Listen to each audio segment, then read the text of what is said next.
All right. So, before we kind of jump in here, welcome to the podcast, everybody. My name's Joey Hannell, and that's Boston Webster. Yeah. We are doing the first episode of our podcast here today on sort of media culture and the differences between the generations when it comes to consuming media. And we're just kind of going to discuss film as an art form, really. So with that being said, introduce yourself and why you're qualified to kind of speak on that, right? I'll be being the interviewer today, like kind of the host. And as our first guest, we have the owner of this podcast, right? It's going to be posted to his YouTube channel, everything. So why don't you go ahead and introduce yourself? Yeah, I'm Boston Webster. I feel like you all see any videos, any movies I post on my channel, but I'm very new to filmmaking. I'm a third year in college, and this is the first year where I've gotten really immersed, or pretty much, really immersed. Every year before it was kind of just like still learning the ropes, learning the basics, learning what I even want to do.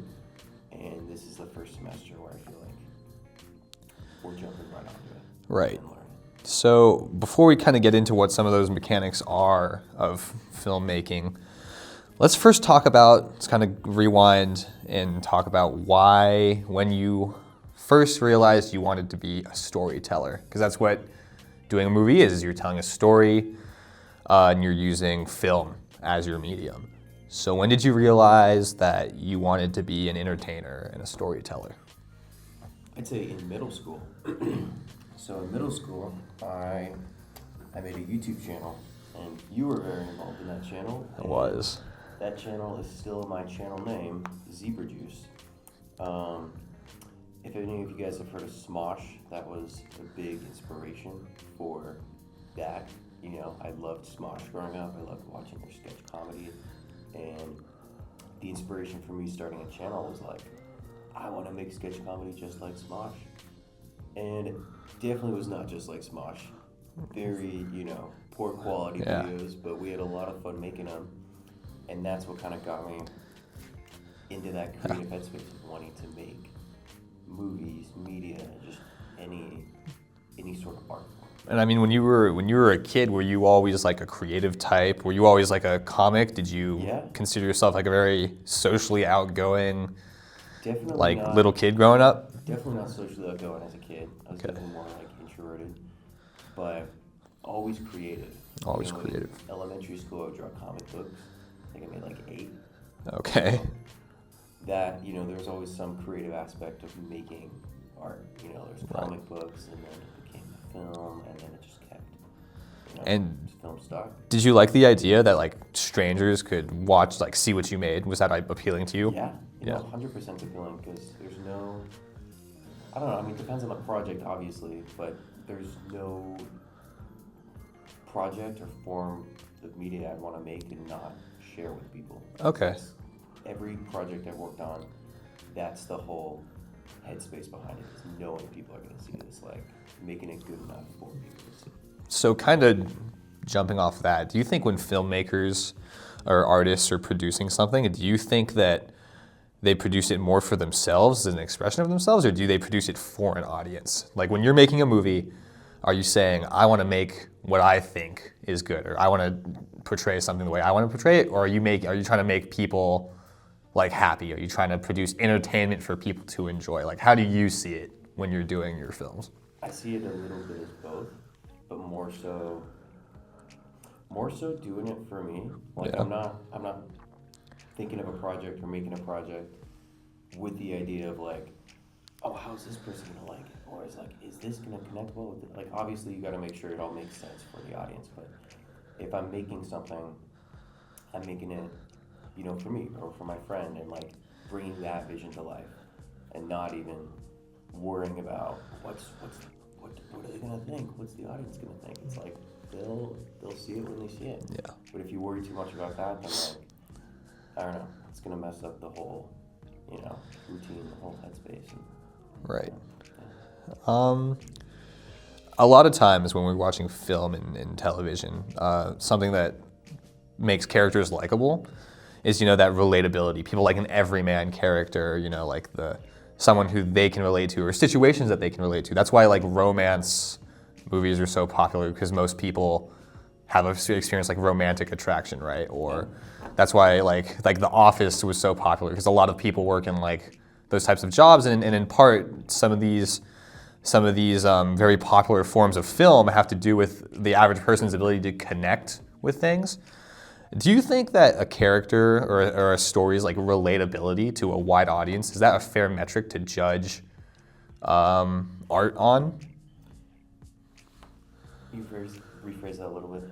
Do you think that when you're judging art, when you're critiquing art, specifically film, do you think that its relatability to like the audience is a fair metric or a relevant metric?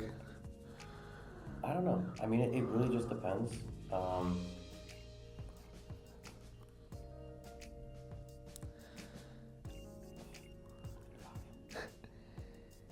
just gonna cut right here. Okay. I just spaced out so fucking hard. Dude, it happens I'm sometimes. trying to lock in. Kind of moving on to the different form. I want to touch back actually on what you said earlier about how Smosh influenced your like motivation to do film, because that's actually a central theme here. But I'm gonna go back to that like later. Yeah. Right now, I kind of get into the different parts of the creative process. So, real quick, you told me earlier, right before we were filming, that really you're looking to be a producer. Yes. But you've had experience, you know, however limited, doing everything from directing to acting to writing. Yeah. And I guess we'll kind of talk about each one of those and how it goes. So seeing as kind of writing is where stories are born, right? Someone to have a story, someone has to write a story. Yeah. What is it like for you? What's the process like when you're writing a script? When I would write a script, I mean, it all starts with an idea. Like, look around the room. What if we make a film about you and you're obsessed with that chair over there? And Okay. obviously, that's a shitty idea. Right. Like, no one's gonna watch that. But I would write something based around that. Like, just think of something, write it. Like, and it takes a lot of revising. Like, the first script, ass, right? And then I'd show it to people. That's a big part too, showing it to people and just getting their feedback. And it helps a lot, like getting feedback from someone and they're like, take that out, or like, that doesn't make sense. Like, why is he doing that? And then when I look over it again, I'm like, oh yeah, like that makes way more sense.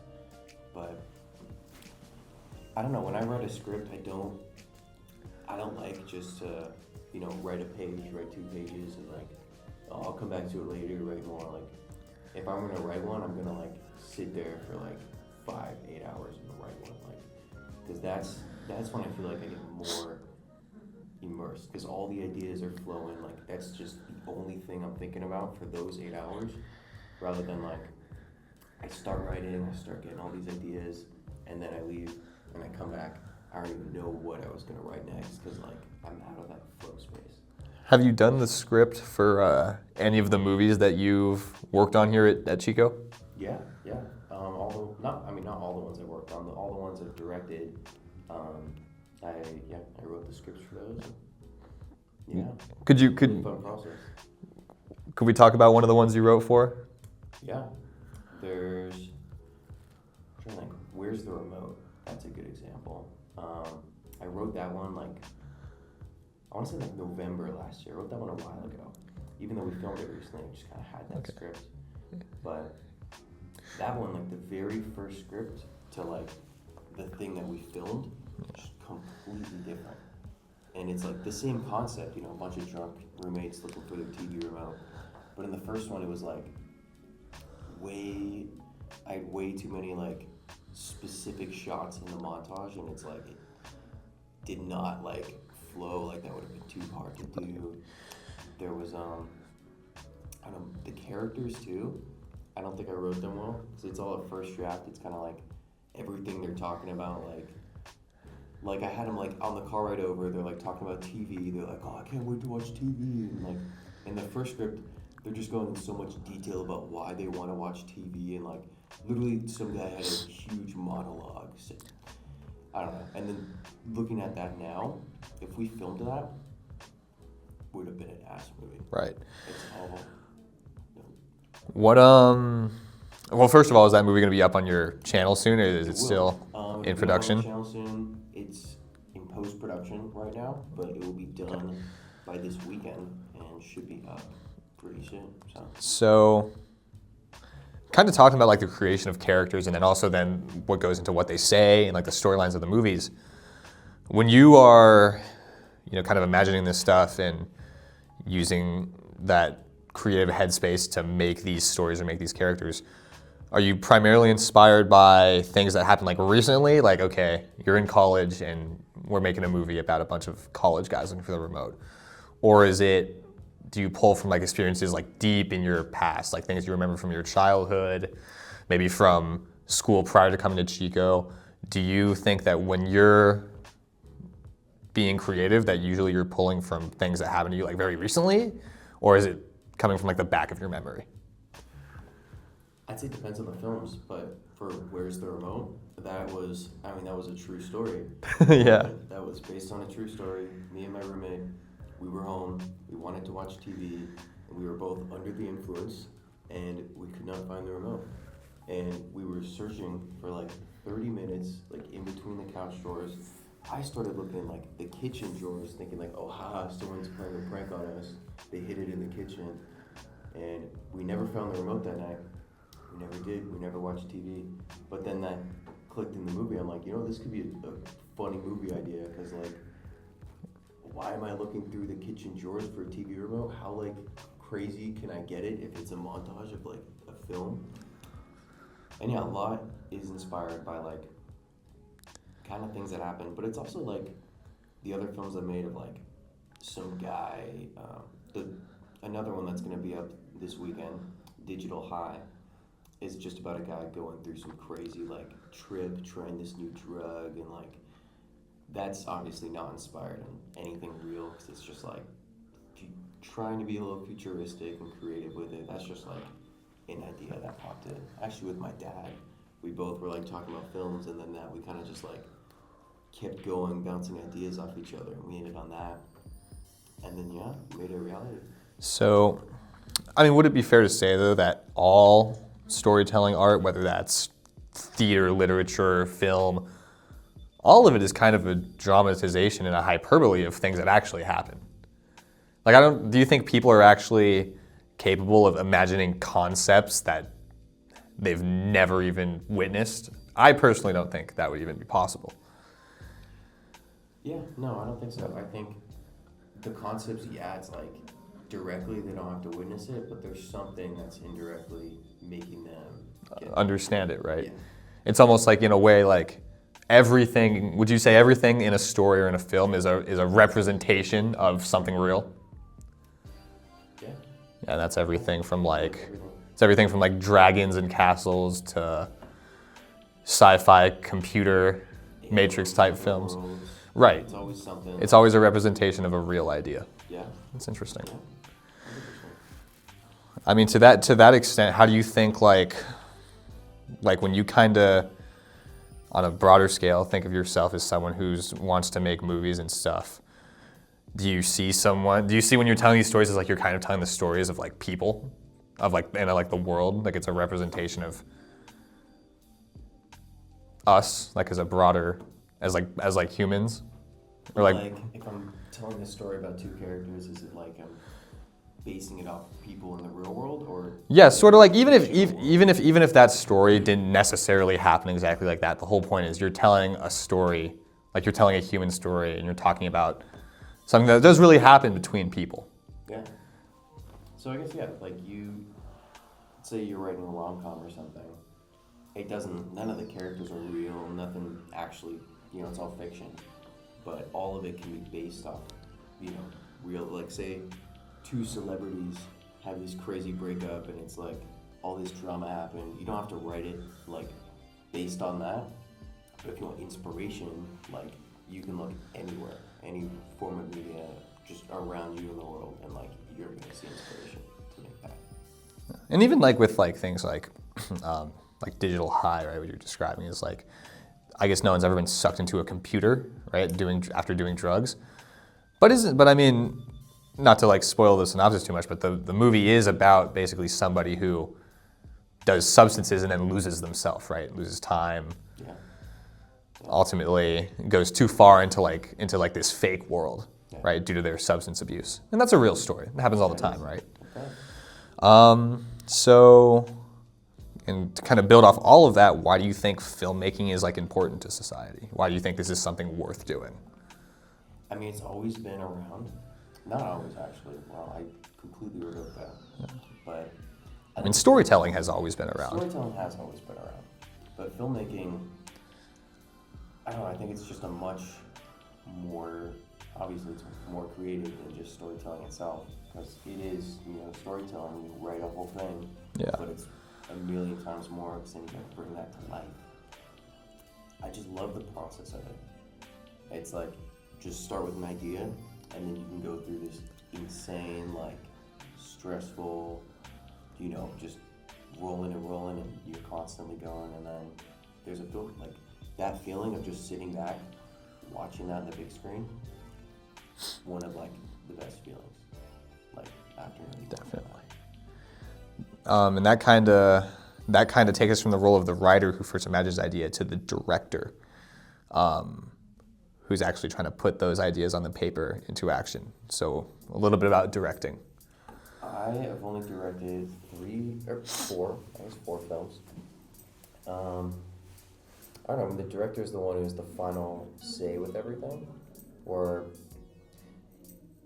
I don't know, it's not something I would see myself doing in the future. It seems like a lot to do, it's a lot of like, I would probably get a headache if I'm directing and everyone's like, how do you do that? I'm like, I would lose my mind.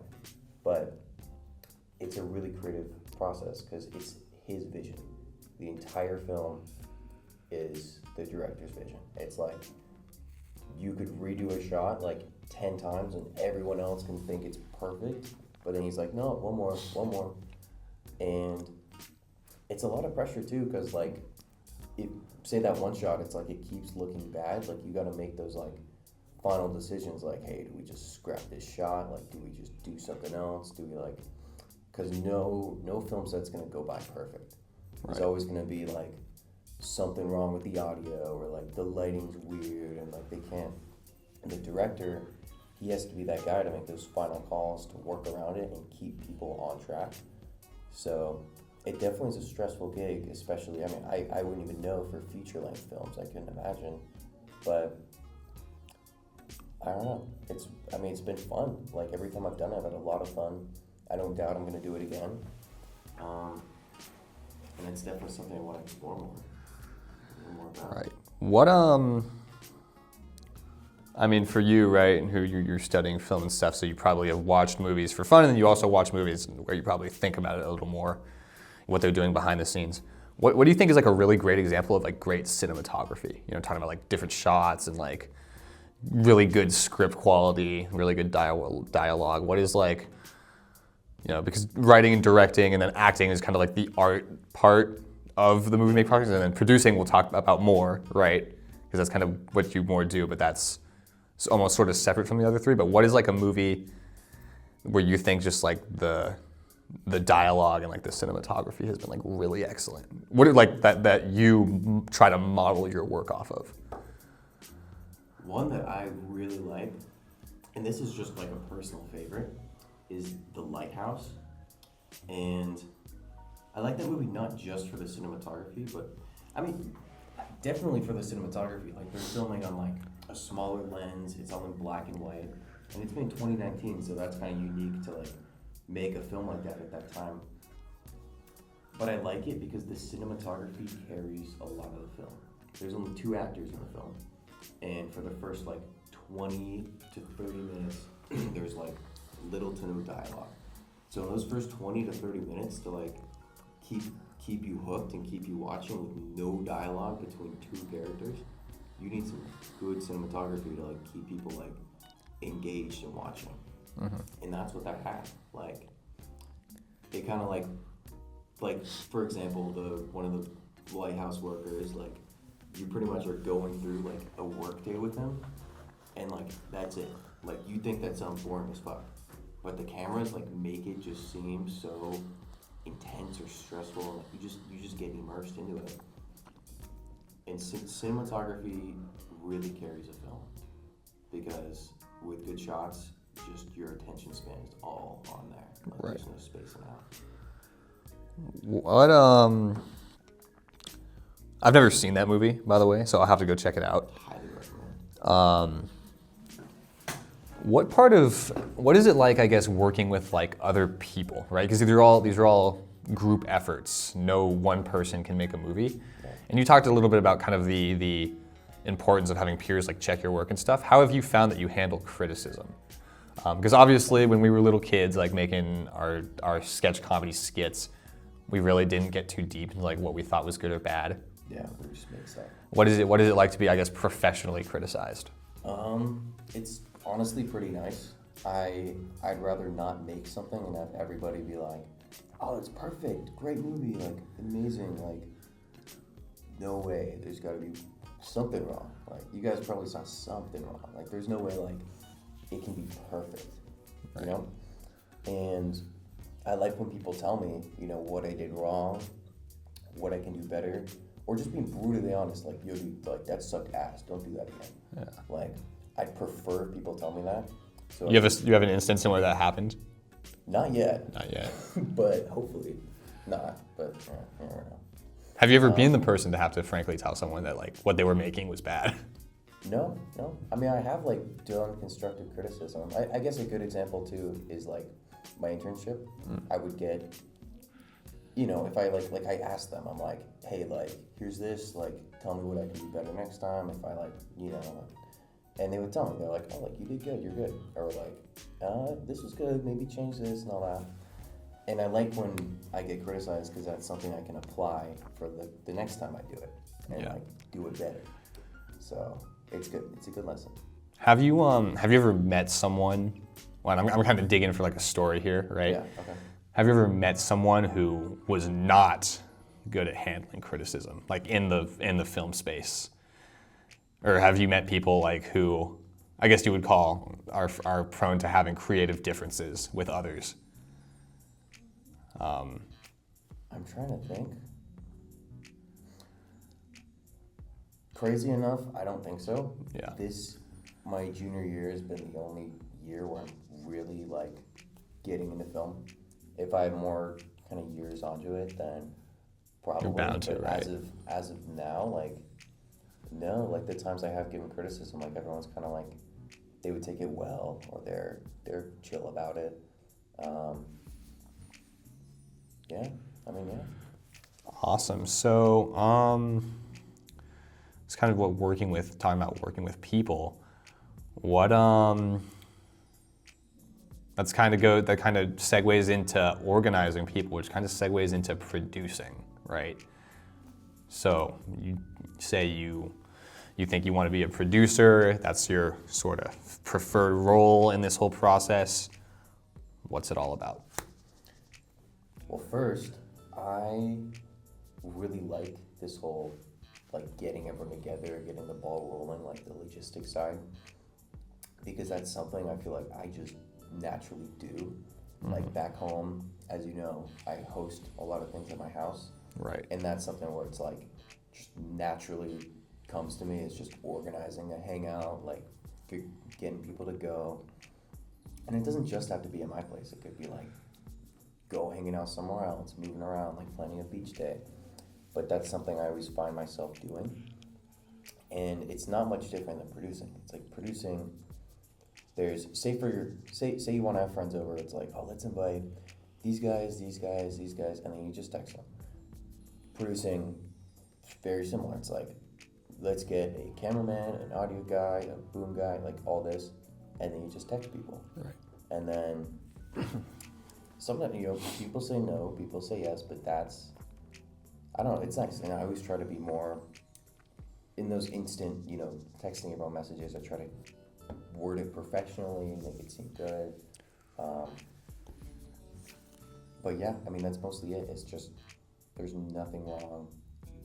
Yeah, I spaced out. So, No, I mean that's a pretty good answer, and I think it's a useful analogy. But it is a little bit more selective than just picking people to hang out with. Like, for example, how do you select your cast? Because I know ultimately is the director the one that selects his cast and then brings it to you, or how does that work? So, say like you were the director and like you want cast and everything. You post like a casting call, just like, Yeah.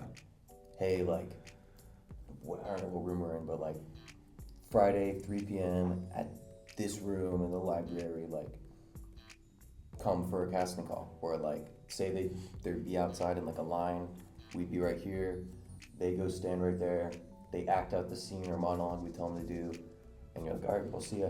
And then once we go through everyone, then if you're the director, it's ultimately up to you. Like I'd give you notes. I'm like, yeah, that guy, he did like, I think he did really good at this part. And then like, but since it's your vision, you could have a different opinion. Right. Overall, like after watching everyone act and go through it, you kind of just imagine them in the character, Right. and see how that goes. So, I mean, how much say do you have in, I guess, how the movie looks? Like, are you picking set locations and things like that? I mean, obviously you have a lot of influence over things like the audio quality and the camera quality because you're procuring everything. But as the producer, are you basically getting like a list of like things the director wants, Yeah. and then you try to make it fit the best you can? Yeah. Yeah. That's pretty much it. It's like we obviously might not hit all the dots all the time, but it's like, hey, we need like, I don't know, a big stadium area. We need blah, blah, blah. And it's like, it'd be hard to find a big stadium, but you can find something pretty similar. And like, especially as a broke student filmmaker, there's not a lot of money to be thrown around to like reserve places or like do all that. A lot of it too is just driving around. Yeah. Like what I did when I was looking for locations for my film was just drive around for like 30 minutes. I'm like going into places where I'm like, this could be somewhere, this could be somewhere. And then just writing down like location one, like had this good about it, this was bad about it. And then later on when I look back at all of them and look through the pictures I took, I'm like, okay, like we're doing here, we're doing that. And it's not hard at all. It's just like, it can be a bit of a time thing, because if it's a hard location, you could be out driving for like 2 hours trying to find something and like doing research on locations. But overall, I find it really fun to just blast music and Yeah. on the film. That sounds like kind of like sometimes it could be like herding cats. You have any stories about production gone wrong or something doesn't turn out the way you want, and then how do you adjust to that? I mean, I guess, yeah, as of Friday, production did go wrong.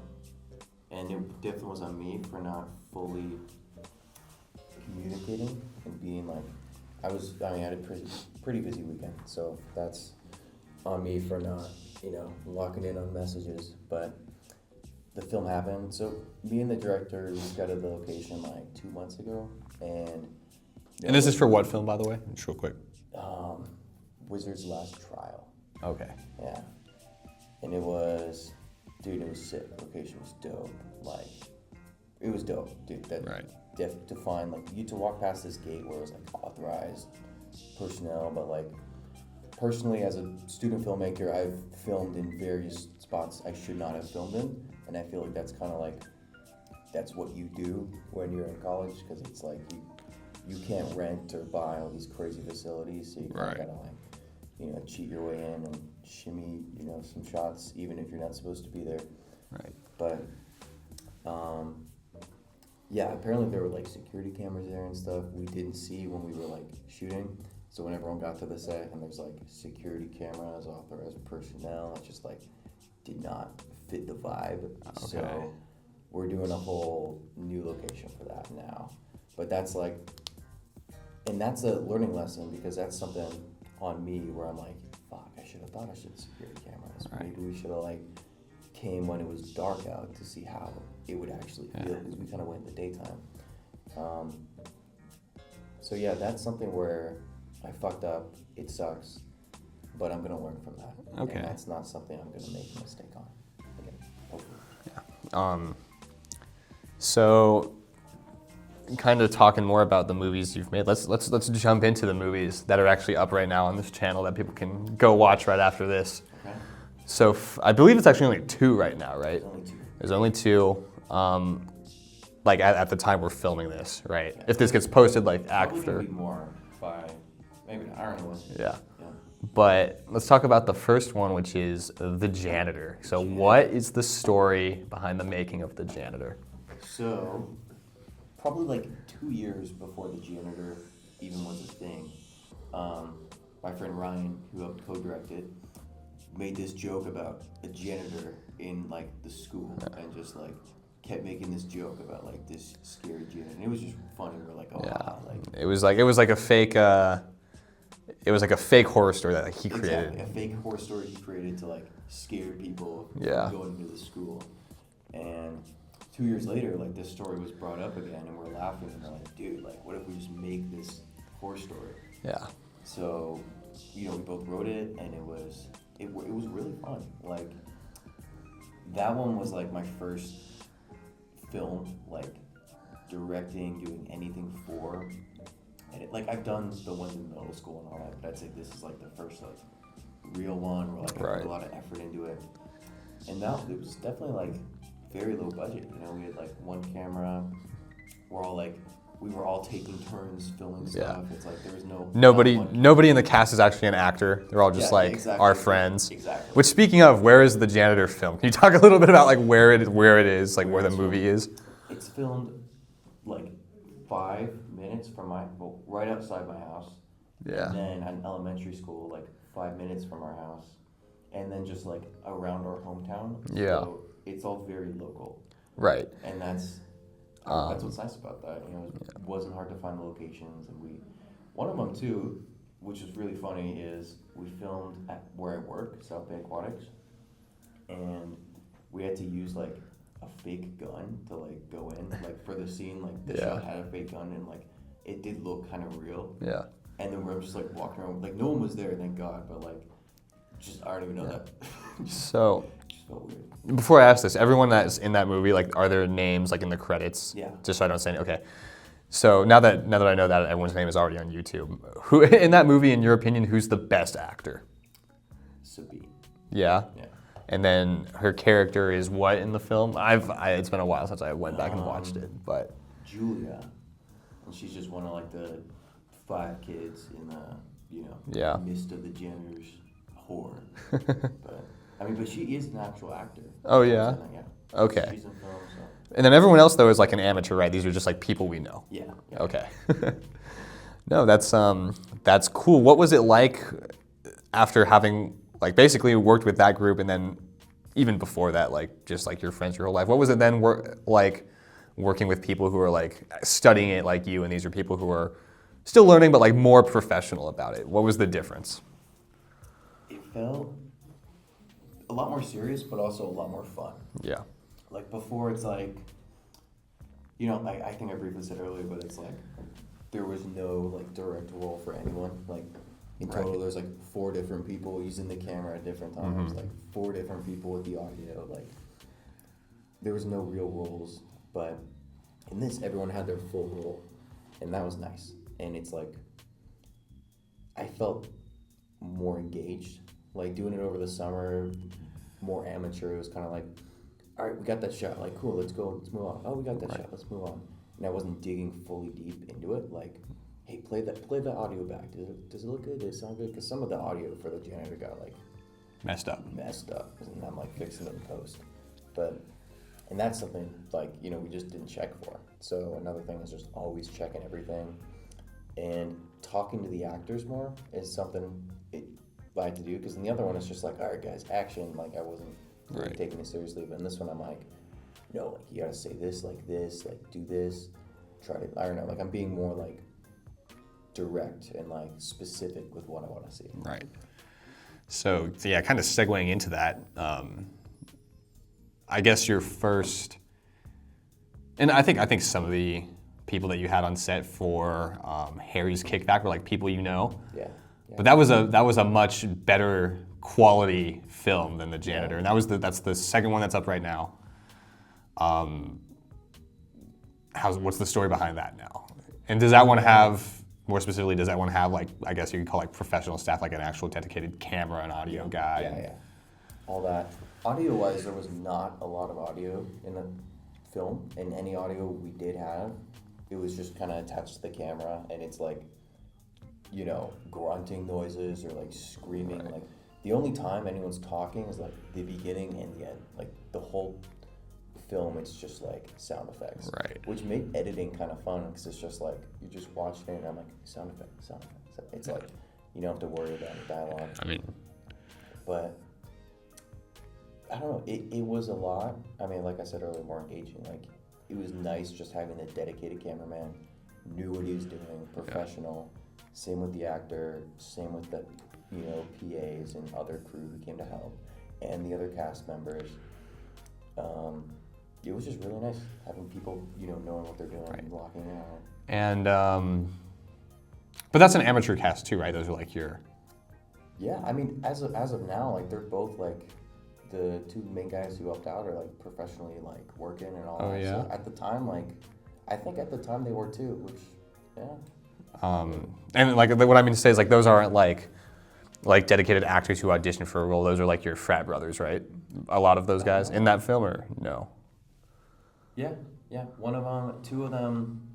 One of them was actually like the makeup person who also wanted to act.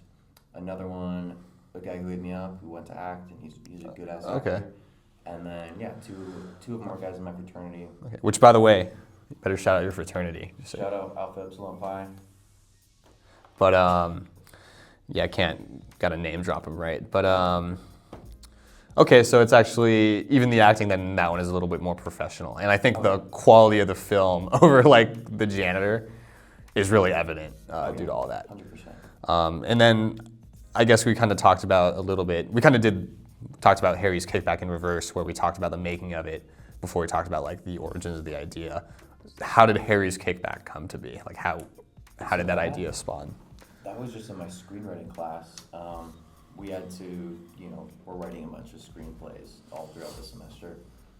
And I don't know exactly how Harry's Kickback sprung into my mind, but like I'm in class, I'm writing, and then like I just wrote it. And then we had to pick one to kind of do a pitch on, and it was more like our final project was like we had to pick a script and like do that one again and talk about that one again. And I chose Harry's Kickback. I did that again. We kept it going, and then flash forward a couple months, like me and my roommate wanted to make a movie, and it's like, oh dude, Harry's Kickback. It's just a full script. It's right here. Like, let's make it. Right. And we did. And the idea, I guess, that like both of those movies are kind of like horror comedies. Like they have like a monster, right? But really they're funny. Yeah.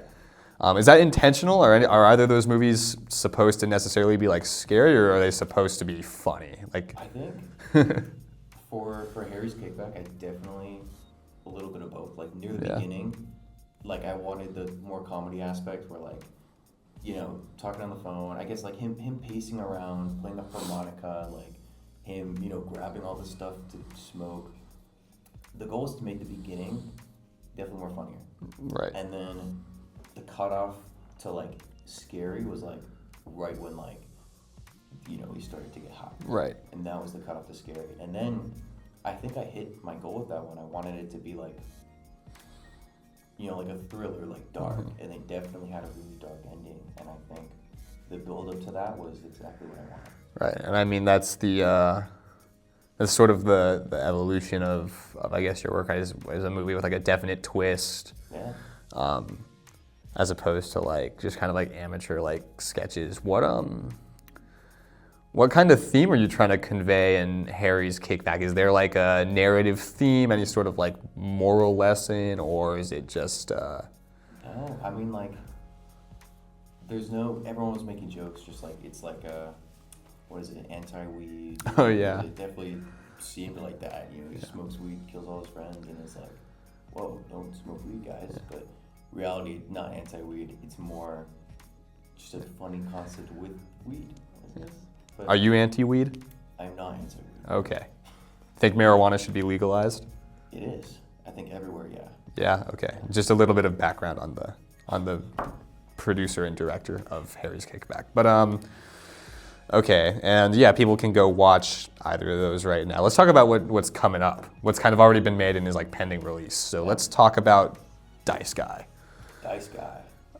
So, Dice Guy is still in post-production. Made that film back in January, so it's been in post-production for a while. I need to lock in. But it's about a film. This guy just relies solely on a pair of dice to like decide everything for him. Right. And yeah, and it doesn't end with a happy ending either. And I don't know, and that's another one where I definitely had like a kind of like a fake out ending where like, oh, you think it's gonna be happy, but then it's not. And I haven't fully seen how it plays out because like, all my knowledge of it's just like during the production, watching some footage, like I haven't actually seen the whole film like together. But from the footage I've seen, I think it's gonna play out pretty damn well. Yeah. Yeah. And you worked with students from NYU for that one, right? Did. How was that? It was really cool. They were really fun. They were on it, knew what they were doing, and yeah, we had a little hangout after, got to know each other a bit. They're all really cool. Cool. So the Dice Guy, I mean, sort of seems like for that one there is a theme, like basically being indecisive, not being able to have confidence in yourself or your own decisions. Is that something you've experienced in your life and you kind of drew from that, or where did the idea of like the indecisive sort of character come from? The idea, it started with dice itself. Me and my friends were playing a game, and like, I know for other games too, you roll the dice, you're like, oh, high or low, to do this. We just had our own game with it. We just kept rolling numbers. We're like, if we roll a 4, we're gonna do this. If we roll a high, we're gonna do this. And like, some of them were really funny. Some of them were like, fuck, why do we do that? Now we have to do this thing. And I know that itself isn't like directly like,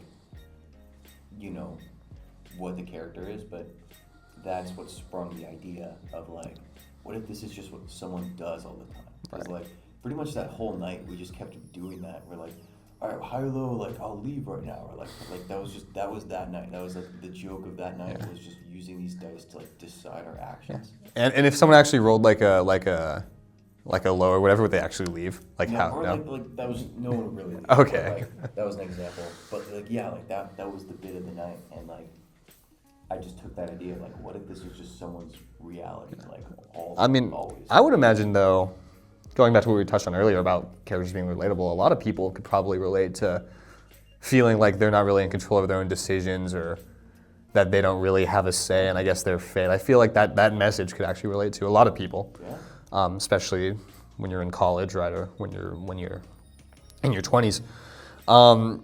Circling back all the way back to when you talked about basically how Smosh, right, this kind of sketch comedy YouTube channel, was your inspiration. I mean, you're studying film with like a lot of, obviously people our age, right? How much do you think YouTube and like this sort of amateur short form content has influenced like your generation of film students' work and perspective on media? I mean, I think it has a lot. Like, I don't think I was the only kid our age, watching Smosh. Another big influence is Tomska. Yeah. But those were like, I don't know, as a kid, I thought those were the funniest people on planet Earth. Right. Like, I wouldn't just watch one of their movies and it's like, oh, cool, like I already watched that one, I'll watch it later. Like, no, like I could probably still recite some of some of the episodes. Like, I would watch them so much. Yeah. Like I'm at the point where like I don't want to rewatch them because of how much I've seen them as a kid. I already know everything that happened. But I don't know, being that involved in just watching like the same things on like a loop as a kid, like you really, I guess, get a feel for like every part of the production, because it's like I'm not just watching it one time through and it's like I'm missing out on some little details or whatever, but like when you watch it enough times, like you notice every little detail in everything. And I still do that with TV shows now.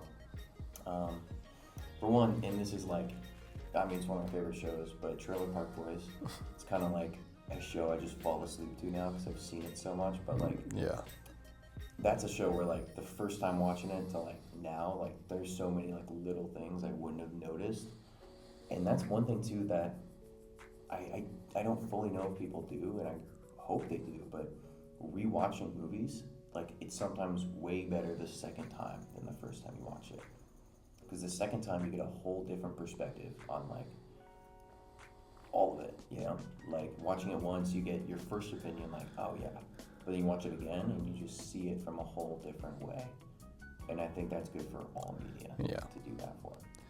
And do you think like the idea that like we all grew up kind of watching YouTube and like a lot of these like funny short videos, would you say that led to like most of your video or most of your movies, most of your work having like, is that where the comedy comes from? Is like your idea of what's funny or the type of humor you want to use in your work? Are you trying to emulate like these kind of sketch comedy guys where it's like a very like ironic or even sometimes like absurdist type of humor? Yeah. I'd say not in every film. Like maybe there's little aspects where it's like, oh yeah, like we're gonna take that little humor bit from this video. But for the most part, it's kind of just whatever flows in the thing. I will say, Where's the Remote? That film, like that one got pretty absurd, and like the absurdity of that, like definitely came from like something like that, like the absurdity of these like videos I watched as a kid and like how funny they were.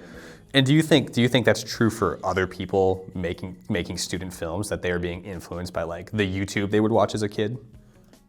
I don't know, but I'd like to say yeah, because I mean it all has to come from somewhere. All the inspiration, like it comes from somewhere. Which I mean, like movies you watched as a kid, movies you watched 2 days ago, but they really do help. Like you really get inspired for it. And I mean that's significant, right? Because in the past, people would not be referencing or inspired by YouTube videos when making films. Which kind of also, I mean, what do you think about the role of like TikTok and like Instagram, like these ultra short form videos that are varying degrees of artistic or funny, or I mean, some of it is just slop. But like, how do you think that influences people, and how do you think that actually influences maybe less so the people making the movies, but the people viewing them?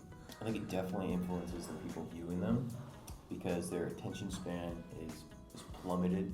You know, you're watching these 30-second videos and you watch 5 of them in a row. You can't recall any of what you just watched. You're just watching more.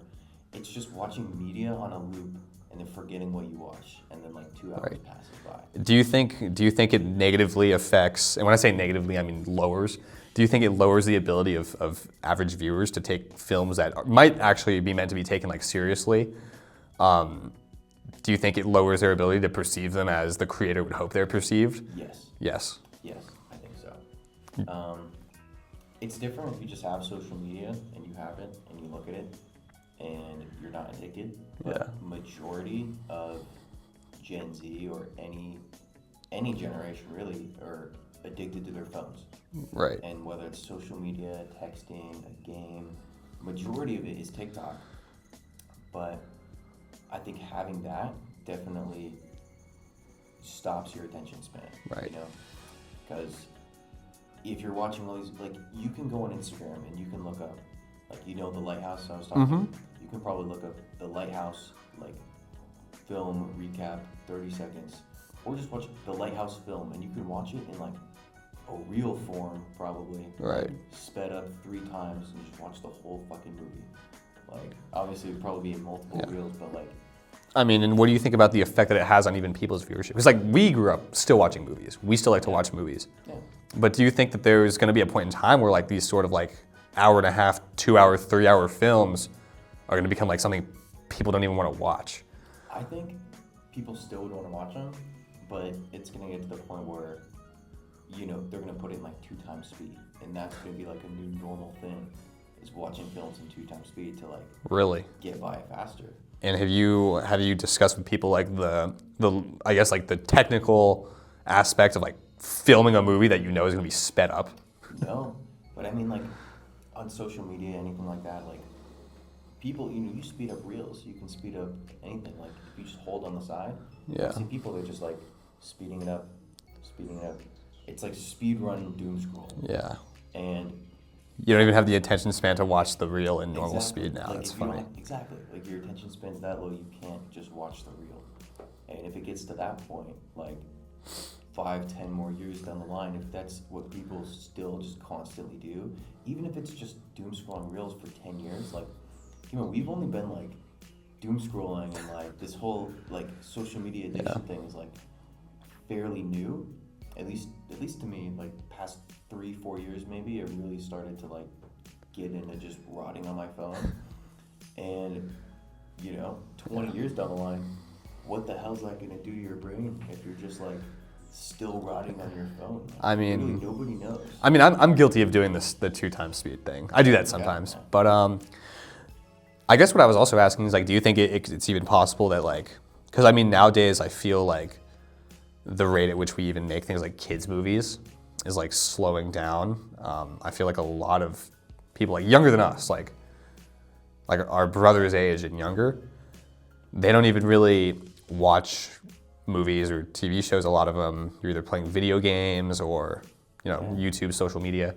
Do you think that's sort of like, because that's what movies were for a long time, and television it was kind of the opium of the masses. People would go home and they would watch TV or they would go to the movies. Do you think that is getting replaced by, I don't think so. like social media and like YouTube, like these real short,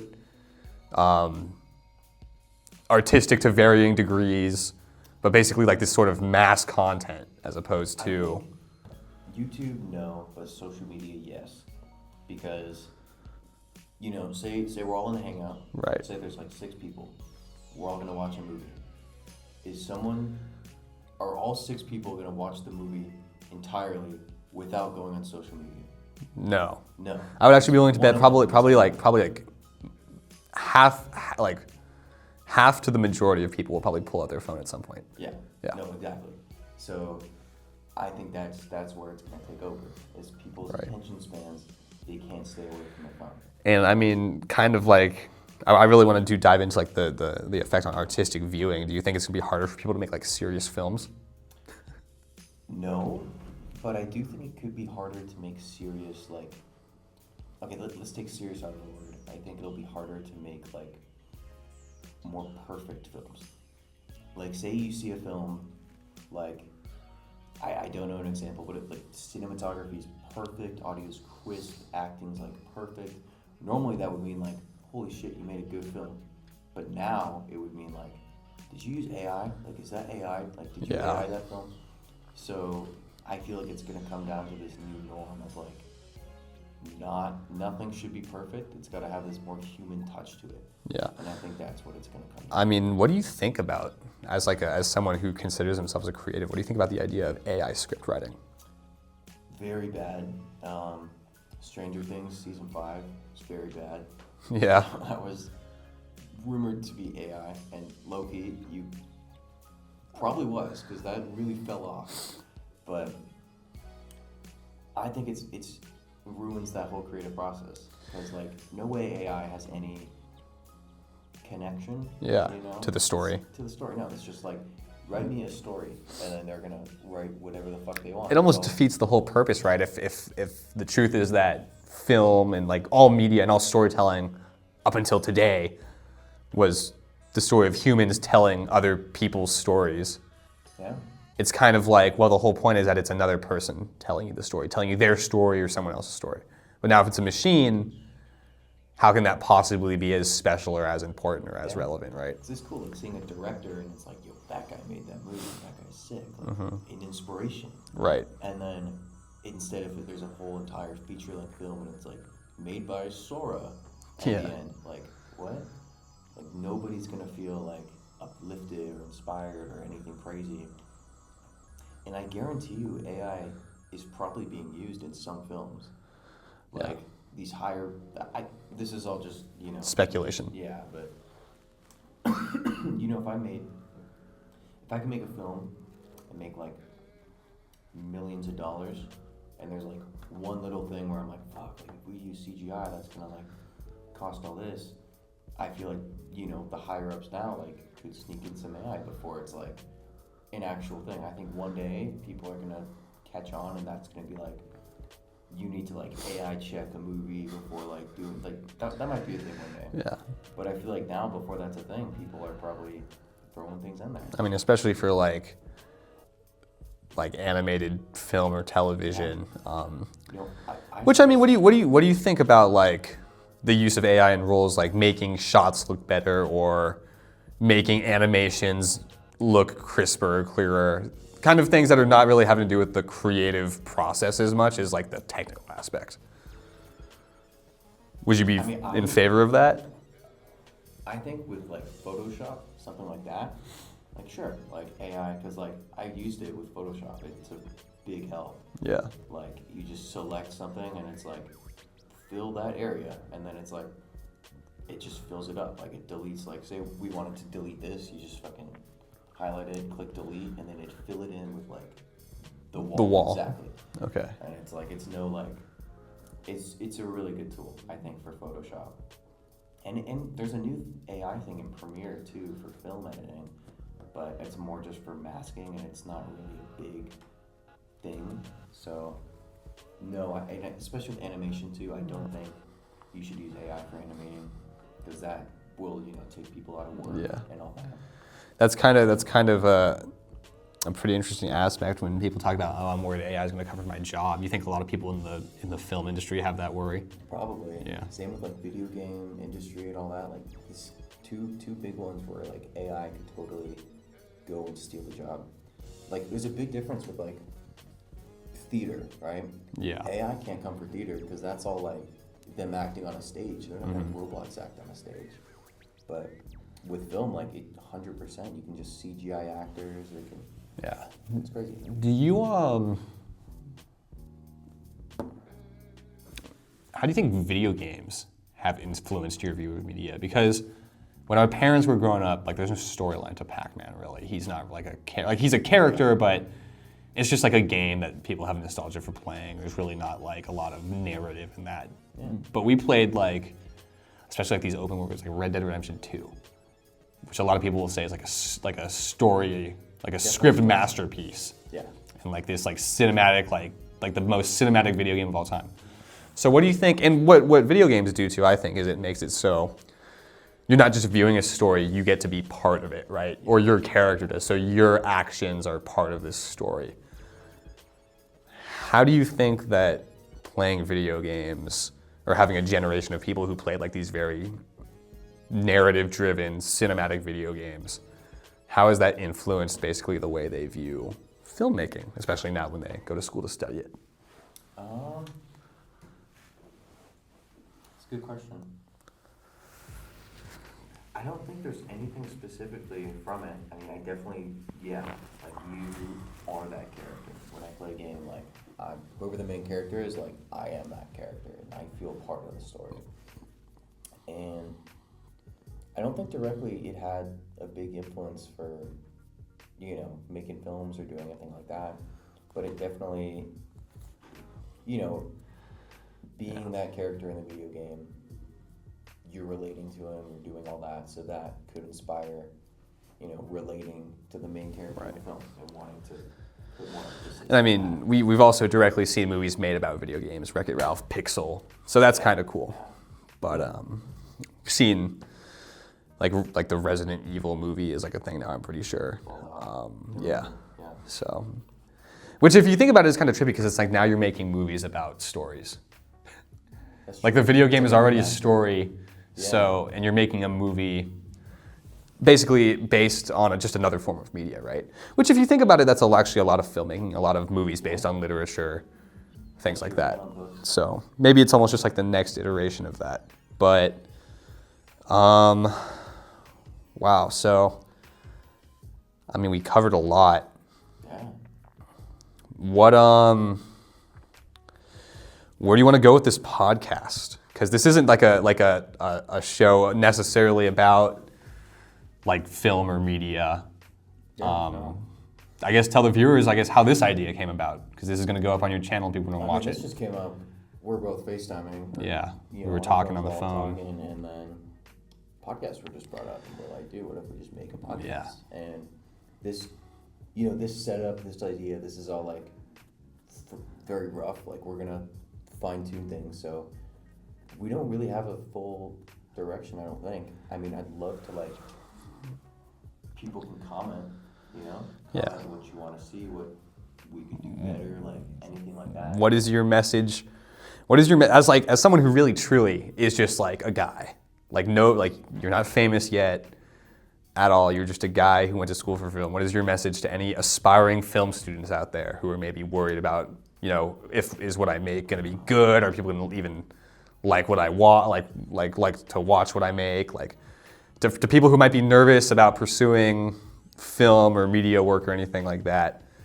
As a current film student, what's your message to them? Just do it, as Nike says. But I don't know. I didn't first 2 years of Chico. I just didn't do anything. I kind of just oh yeah, I'm a film student. It's like, what do you do? It's like, I don't know. I want to do something someday. Yeah. That's pretty much what I was like. I'm like, yeah, I don't know. One day I'll do something. But it just took me actually getting out of my comfort zone and doing something to actually know what I enjoy and know what I want to pursue and learn. And find a film club, find other things, because you're not going to learn anything in your classes that you can apply. I mean, obviously, I've learned a lot in my classes, but it's completely different being on a film set and then being in class. Like, two different things. And class, you're not going to learn about gear. I mean, to my knowledge, there's barely anything I've learned in my classes where I could be on a film set and hands-on apply a ton of stuff. Right. That's not me saying I haven't learned, and that's not me saying I haven't learned anything in my classes. I can apply a lot, but where you're really gonna learn is on a film set. Right. So I would just do it. What's your favorite, basic question, what's your favorite genre of film to watch and produce? Thriller. Yeah, I think that's always been my favorite.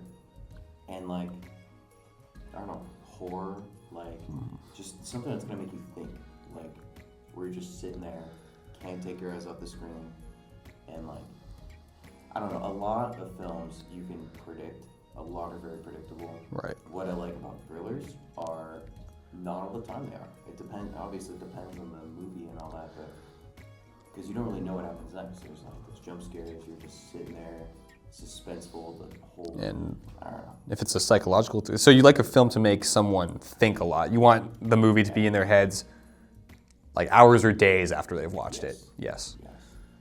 That's the goal. What's a movie that did that for you? The Lighthouse. The Lighthouse, a different movie that did that for you.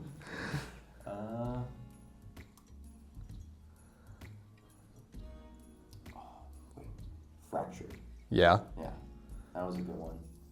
It was this guy, he takes his family to a hospital, and his family disappears, and there's no record of them in the hospital, and the whole movie you're just going back and forth, is this guy just fucking schizo crazy? Right. Or were they really there and the doctors are just hiding something? They do it really well. You really go back and forth. The amount, I never picked one side. I'm okay, he's crazy. I'm okay, maybe not. It's really good. Do you like morally ambiguous film where there's not really cut out good guys and bad guys? Yeah, I'd say yeah.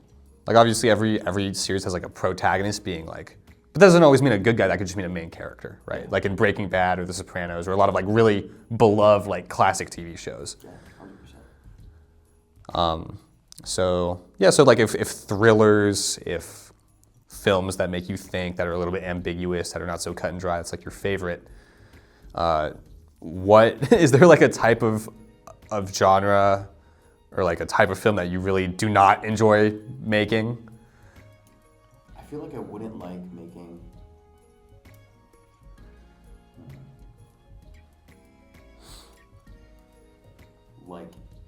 in action, but not a cool one, a corny one. Yeah. Where there's I don't know, punchlines, and it's just Okay. All right, you know what I mean, just fucking Avengers. Yeah. You know. I think that action movies are almost more the focus of that form of art is almost more visual. It's about the sound of or the effects and like Explosion. yeah, like the cool shots. Whereas a lot of thrillers are more narrative driven. Yeah. Yeah, and I think I'm not saying I'm in no place to say one form of art is like higher or more refined than the other, but they are two very distinct, I think. Yeah. That being said, though, I mean, you're the film student. Do you think that it takes more artistic ability to make something like a thriller or like a drama than it does to make like a comedy or like an action? I think yeah. Yeah, you think so? I think it takes more, and definitely takes a lot to make an action. Like I know that you gotta find all these shots. Like actually, no, they're pretty split because when you think of an action, it's more like visually written, right? You're gonna need a stunt coordinator, and that's a lot of like, fight coordinator too. Like making an entire fight happen, like that's always like all of that's coordinated. And it could be a crazy like 2-minute long fight scene. So a lot of creativity and effort goes into that. Whereas like you said, it's more narrative. That's all character written. That's how you like write the character. Or action, it's how you're writing the action parts. Right. And then what about, because you enjoy making comedy. I mean, we kind of talked about how the Janitor is basically a comedy. There's comedic effects in pretty much every one of your films. Do you consider comedy an art form? Yeah. I would. 100%. You think it's hard to be funny? I think so. I think reading off a script and like saying something funny, anyone can do that. But I think it's definitely hard to be funny. Like not everyone can go up on like a stand-up comedy stage and make people laugh for an hour. Like, not everyone can even portray a funny character in a film, right? That's true. I'm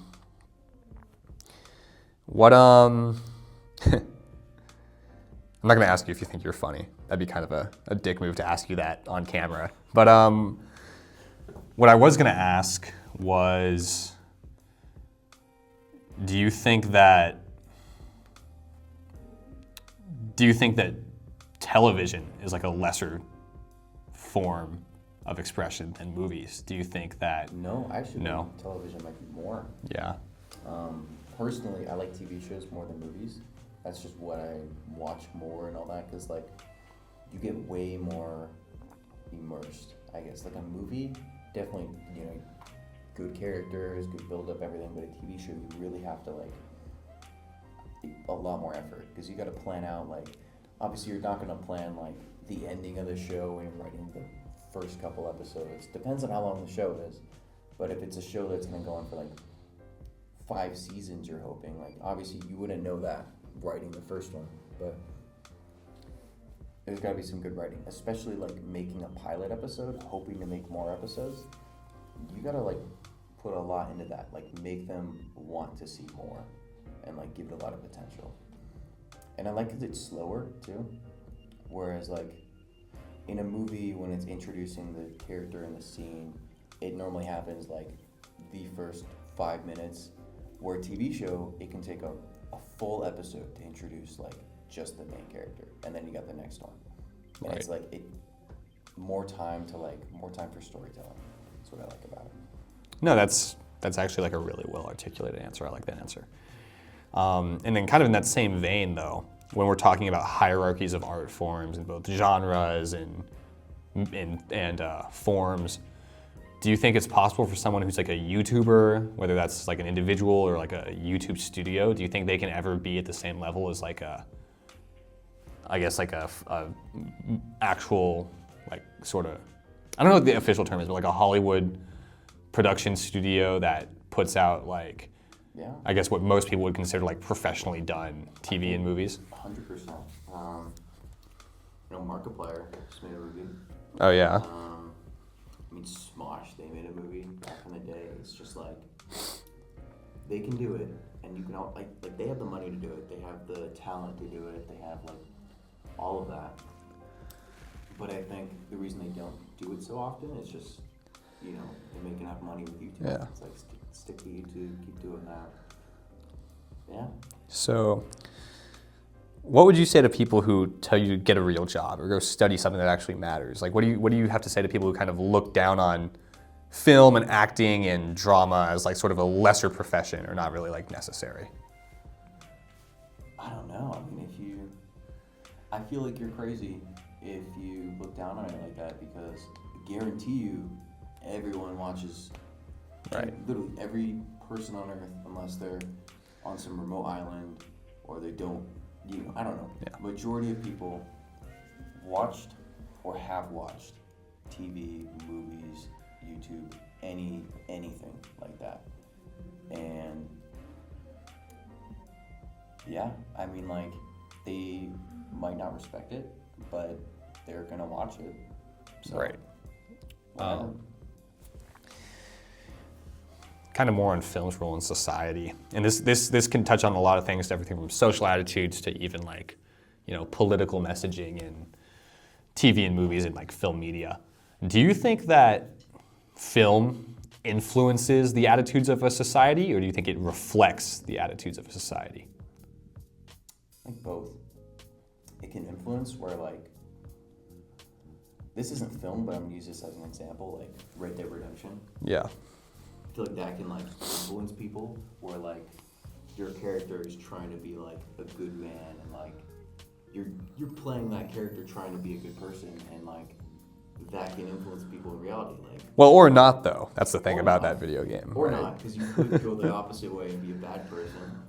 But if you're doing it the good way, I think that can still influence, because it's like, it shows like, dang, I could be a shitty person, but Or like, kind of what I was thinking about too is like a lot of these like youth movies, like for example, like Superbad or American Pie, that sort of romanticize adolescence and like the idea that like, oh, kids are supposed to go out and be wild and do drugs, drink, party, all that. Do you think that that influences people to behave like that, or do you think that those movies were made because people do that, or do you think both can be true? I think both can be true, because I mean, that's the reality. Like, everyone parties like that. That's just how kids are. So it's definitely reflecting that. But it also probably influences some kids who's like, someone's never partied before, and then they watch Project X, and they're like, whoa, Right. like, I want to go to a party, and then they party. Or I mean, even people who like, I mean, like this is kind of a niche. Most people have not seen this movie, I feel like, but that movie Beer Fest, where a bunch of guys Best. go to Europe to basically go around drinking. It's like that probably, a lot of people were probably influenced to do something like that. But I mean, I don't know. I personally feel like, I'm trying to think. I feel like maybe not movies, but even like things I've read, like a lot of who I want to be is influenced by like either real or fictional stories of people, right? And that's broader than just film. It's literature, like everything, right? But I mean, would you say the same? Would you say that you are someone who is like heavily, in the way like, and when I say heavily influenced, like heavily influenced in the way you behave by like the media they've consumed? Yes and no. I feel like the way I operate and behave, it's more influenced by like, role models in my life, Right. or like friends I've met, friends I've lost, all stuff like that. I feel like that's what shapes me. Movies, I don't know. I mean, there's some times where like you're watching something and it hits Right. different, and you're like sitting there like, whoa, what the hell? Like, really good script, really good writing. Yeah. And it doesn't necessarily have to be like a good movie, but it could be a good thing from the movie that I would connect to, and that's something that 100% influences me too. And I mean, what about like and also like you're just like kind of like worldview and your opinions? Because a lot of movies are like opinion pieces. Like there's a whole subgenre of war movies that are basically anti-war films that are supposed to get people to basically think a certain way about like warfare, right? Yeah. Do you think your part of your worldview has been like influenced by messaging in film? No, I wouldn't say so. Okay. I mean, I guess that's almost fitting, right? That the person who is making films isn't necessarily influenced by them. It's not just films being influenced by their films then. it is being influenced by, I guess, your life. Like, whether that's for the better or for the worse is to each their own. But, I mean, I think I would tend to agree. I think that in many ways, the plots and messages in movies almost have to be reflections of society, but I think eventually, if it's a well-done movie or a well-done show, I think it can really influence the way people kind of view their environment. Yeah. 100%. Something we actually skipped and did not really talk a lot about was actors and acting. Okay. We talked about directing, producing, a little bit about camera work, but you talk about wanting to be a storyteller, how you think film is this great art form, but you don't want to actually portray characters. You have a little bit, if I'm correct, but talk about actors. I mean, actors as like. I mean, their role. Watching them, or me? Their role in the process. I mean, like I've only all acted that. in 2 films. I don't know how I did. I'm gonna see them in a couple weeks and get some feedback. Like, dang, was I a good actor? Was I an ass actor? And Yeah. definitely want people to be honest with me, because if I was an ass, I don't want to just put myself in an acting position. But I had a lot of fun doing it. I don't know. It felt more tame than being part of the crew. So that was something I wasn't used to, because being part of the crew, you're racing around trying to get everything lined up, but in the cast, like, I'm just sitting there while everyone's racing around, like doing things around me rather than it just on the other side of the camera.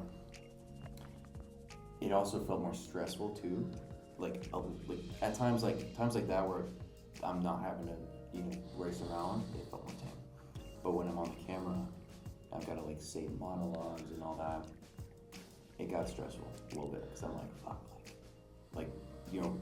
they're turning on the cameras, like, camera, audio, and in my head I'm like, dude, I can't fuck this up.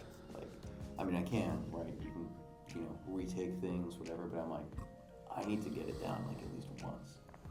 And at the start, that was very, stressful. But I got the hang of it, and in the end, it was really fun. Do you enjoy acting? Yeah, I enjoyed it. Yeah, I'd 100% want to act again. Yeah. But you wouldn't want to do it professionally. You want to produce. As of now, yeah, but that could always change. I went into Chico wanting to be an editor. Right. And then in Swap, now I'm like, oh, let's be a producer. As of right now, yeah, I'm sticking to that. I want to be a producer, but you never know. Do you think sometimes actors shoulder a lot of blame for what is really poor script quality? If someone is like, oh, that person was a really bad actor in this film, do you think that's usually more so due to the person doing the acting or the script? I think the person. Yeah. When you're watching a film, a lot of people, you can also tell, dang, this is written really poorly. Yeah. And there's a distinct, difference between, knowing that's bad writing and knowing that's a bad actor. Because, there could be shit writing, but, the actor can still be, nailing, getting emotional and all that, but it's just shit writing. What makes a good and bad actor? A good actor becomes the character a bit. It's you don't look at them and think of an actor. It's you become that character, I guess. And the bad actor, it's kind of half-assing. I feel like half-assing is one of the worst things to do with film. It's not gonna get you anywhere, but especially with acting, just not getting in that headspace, not in the role. It's different, reading a script while in character, or just reading a script.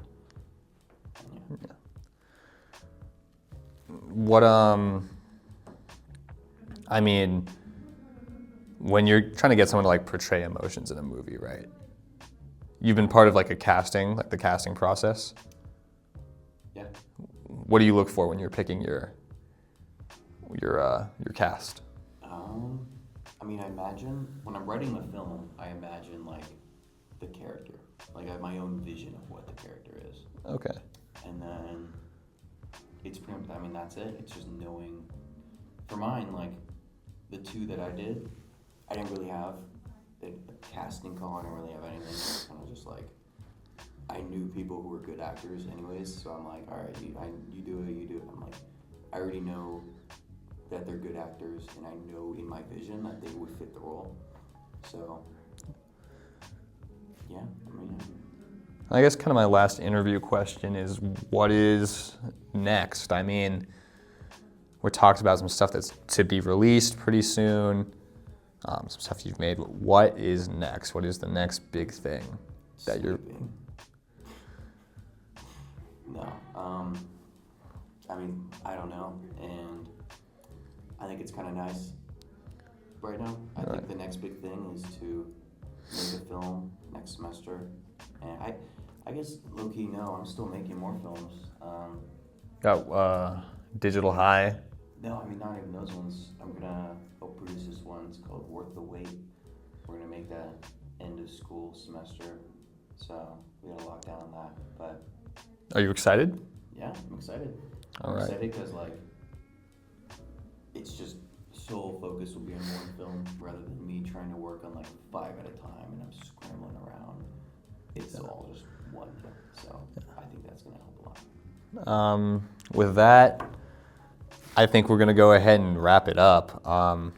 I mean, hopefully we'll make some more podcasts. They're gonna be kind of dispersed due to like scheduling and stuff, but you guys let us know what you wanna see, right? Like I said before, we didn't envision this as like a talk show about film or anything like that. Yeah. This is the first episode of what is hopefully more interviews with just a whole variety of people. Yeah. And we're gonna plug our socials in the bio, right? So go ahead and give us a follow on Instagram, subscribe to the channel, everything like that. And yeah, I mean, we did a whole segment here about basically the benefit of feedback. So let us know what you guys liked. Let us know what you want to see more of, and just give us your thoughts in the comments or our direct messages. And we really appreciate you guys viewing. Yeah, thank you guys. Have a good one. Hour and 20 minutes.